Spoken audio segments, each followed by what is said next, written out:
Welcome to the Private Lenders Podcast with your hosts from Hard Money Bankers, Jason Balin and Chris Haddon. This podcast is sponsored by hardmoneymastermind.com. Hey everyone, thanks for checking out the Private Lenders Podcast. One quick announcement before we dive into auction sales. We are having a 2-day virtual training in February 5th and 6th. Last I heard from Dave Bauer, we have one spot open. To learn more and to apply and to speak with him about it, go to hardmoneybusiness.com. All right, auction sales. Auction sales are a tricky subject in real estate investing and maybe even more so in lending. The reason being is that they vary so much from jurisdiction to jurisdiction. Every state is different. Oftentimes, even the counties within that state are different. And since we lend in 7, possibly 8 states, we see a lot of it and we come across this stuff, and what we can do and can't do varies a good amount. And we're going to dive into some details here. How do you think we should get rolling with that? Talk about from the buyer side or the lender side? Well, I think the first part is identifying and understanding inside your state or jurisdiction or city or county how auction sales are transacted. Like for instance, because that's the first step. So because you might be in a spot where you might not be able to fund them because you might not be able to get lender's title insurance. Got a few hacks and some ideas that we can talk about because in Pennsylvania we have sheriff sales and they make it challenging. So we'll discuss here in a second about how those work. But like in Maryland, it's pretty easy, right? Typically, what ends up happening is a buyer goes to a foreclosure sale auction or an auction, foreclosure auction. And they put down 10%. And then when the sale ratifies, typically 2-3 months later, they go and they purchase the property. And, during that time frame, typically, 2 things happen. They decide that they want to be the buyer themselves. They go line up financing. They come to us. We have plenty of time to get title work done. And then in essence, when everything's ratified and, they get notification, typically by the time it gets ratified, I think they have like 10 days to close after that. We'll have everything set up with the new title company that's doing the purchase and giving us lender title insurance and them owner's title insurance. And it's easy. And they close, or they do or they do some sort of substitute purchaser agreement.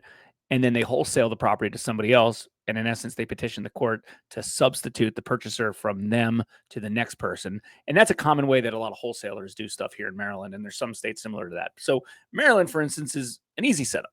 Other states maybe not so much. Yeah.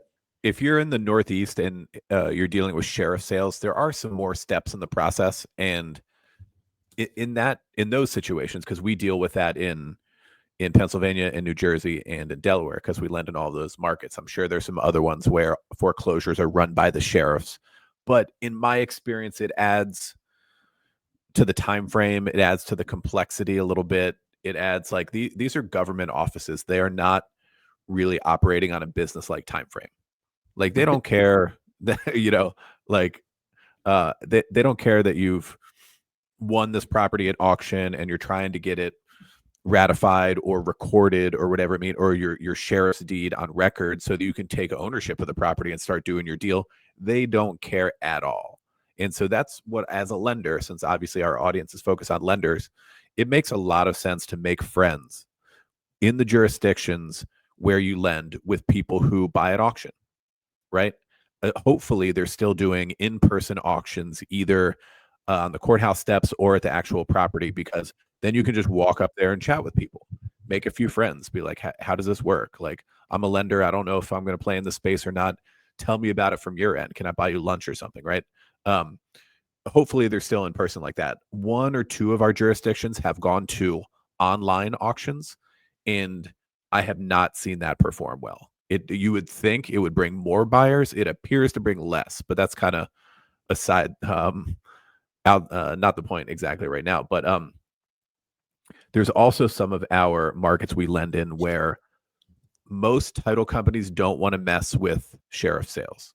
And then some do. Some of the investor-focused title companies, they feel fine writing a policy for an auction sale, sheriff sale, purchase. It's part of their niche, part of what they do. And some of them just don't want to mess with it or take the risk, and they're just not that knowledgeable in that area. Let's dive into that, because I think that's a very interesting and popular topic, where it's like, hey, how do you even finance a sheriff sale property? Because there's no way to get lender's title insurance.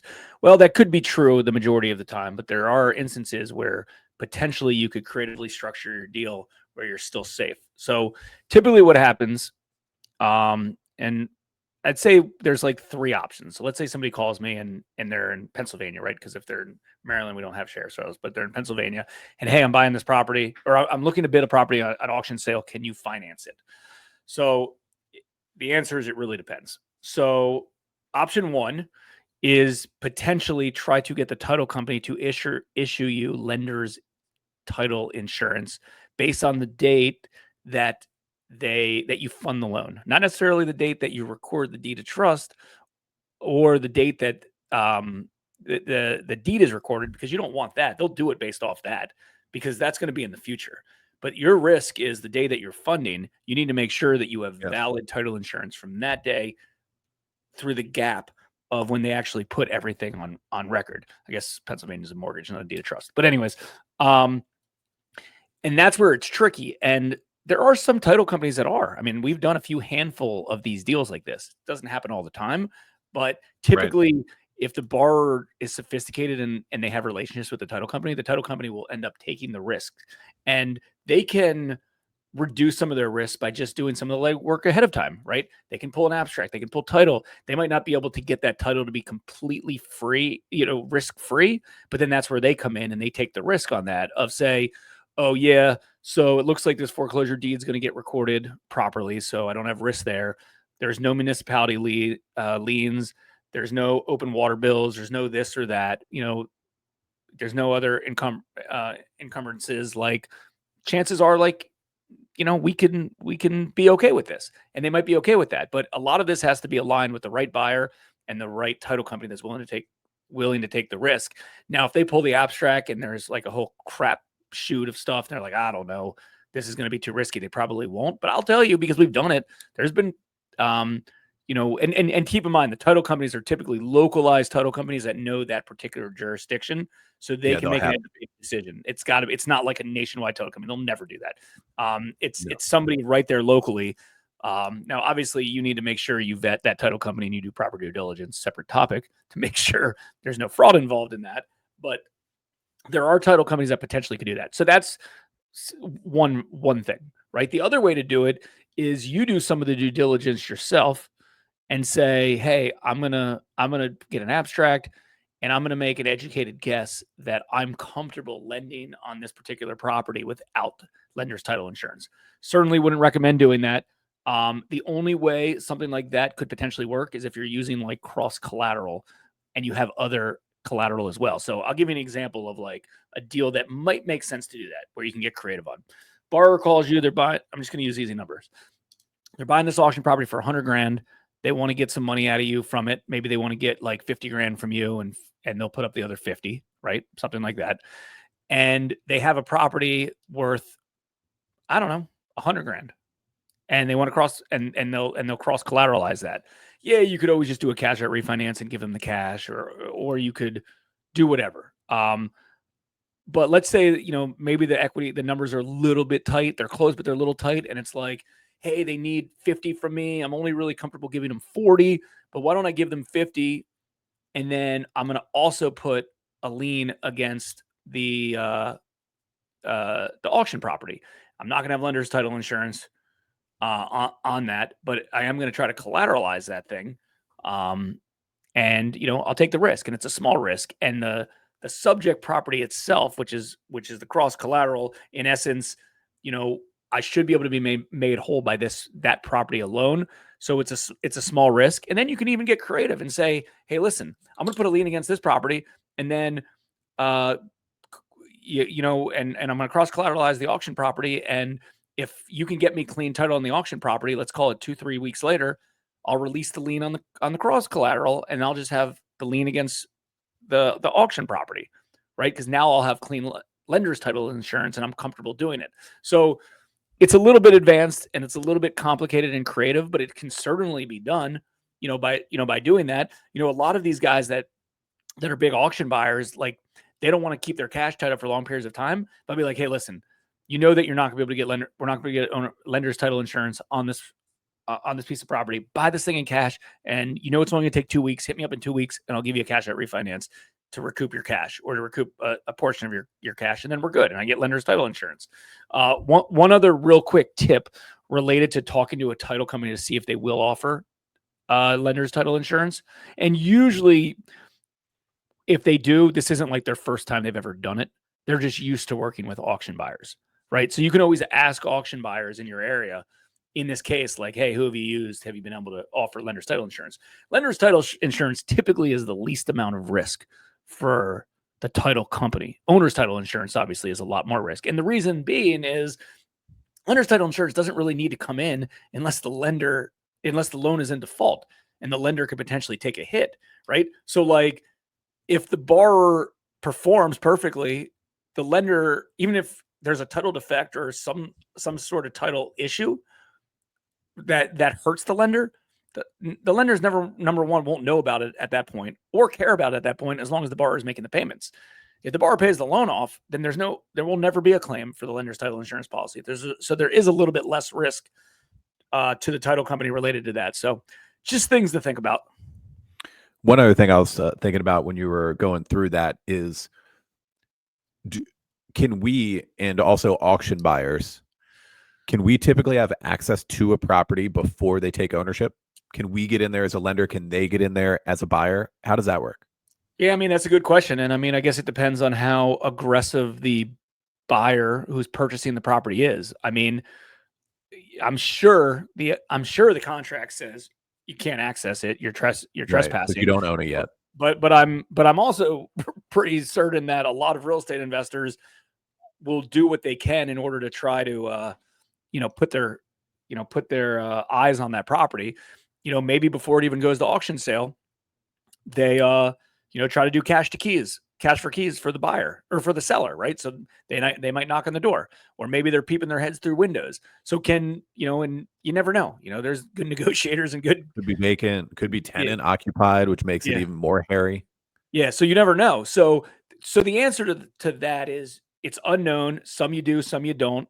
And a lot of them I've seen at least pictures of, like recent pictures where they were able to get somebody in there at some point or through the windows to look, even though maybe they're not supposed to be. But regardless, lower your exposure if you need to. So for instance, if you're going to do a loan of like $200,000 or $50,000 holdback, maybe you should do a 180 loan with a $50,000 holdback, or a $200,000 loan with a $70,000 holdback, or something to reduce your exposure, because there's the unknown if the property needs more work than one would think. So there's the work component. There's also the, hey, is there going to have to be an eviction component to this too? Right. And there's obviously different types of evictions. If it's, an actual tenant from that might actually have a lease in place, right? So there might be a tenant with a lease or without a lease, and there also might be the owner, and they all have their own challenges to get rid of some.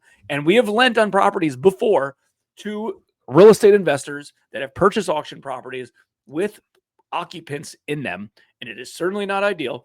And typically, you have to have a conversation with the real estate investor, and character. When you're doing underwriting, collateral, character, capacity, credit, character is very important, because if you have a good real estate investor and you trust that they've talked to them, they've had a workout agreement with them, that they can navigate the solution of the eviction process or cash for keys, or just let them stay there for a few more months until they move out of the property. If you're comfortable with that whole scenario, that it'll work itself out, then it's fine. Lower your exposure a little bit, right? Lower your exposure if you need to. Instead of doing a 65 LTV deal, do a 55 LTV deal to take on that risk. And we've had situations where borrowers have been in good spots and in bad spots. Sometimes it works out great. Sometimes we hear later where the borrowers are making all their payments. And they're like, dude, I'm getting killed on this freaking deal. Like, I can't, I'm still going through the eviction process, blah, blah, blah, blah. And, a good borrower makes good decisions. A strong borrower will still make the right decisions, but it's important to kind of adjust accordingly. So to summarize on all that, guys, first of all, I would definitely look into this as an opportunity, because one, auction buyers tend to be pretty strong and savvy. Oftentimes they're cash buyers who on occasion use financing. They know what they're doing. If they're buying at auction and putting down big checks, they do. Two, a lot of your competition is not going to play in that space. Kind of a blue ocean there. Some savvy local lenders will know how to do it. A lot of other people will not know how to navigate it at all, especially out of their home territory. And then the other things to check into is try to make friends with some auction buyers, learn their process, learn what they're seeing, what they look at, what their challenges are, and then also make a good title attorney contact who does play in that space as well. An investor-friendly title company that knows the ins and the outs of that local jurisdiction's auction buys, and you can add that to your tool set, right? You can add that to other ways to deploy money on good assets to good people. We appreciate you guys checking out the show. We'll see everyone inside hardmoneymastermind.com. And until then, next time on Private Lenders Podcast. We hope you enjoyed this episode of the Private Lenders Podcast. Please note that the opinions stated by all the speakers on this show are only opinions and not intended for legal, financial, or accounting advice. Please make sure to always check with your own legal, accounting, and financial professionals. If you enjoyed this episode of the Private Lenders Podcast, we'd appreciate it if you would spread the word. Make sure to check out hardmoneymastermind.com, the #1 free community for new and experienced private and hard money lenders.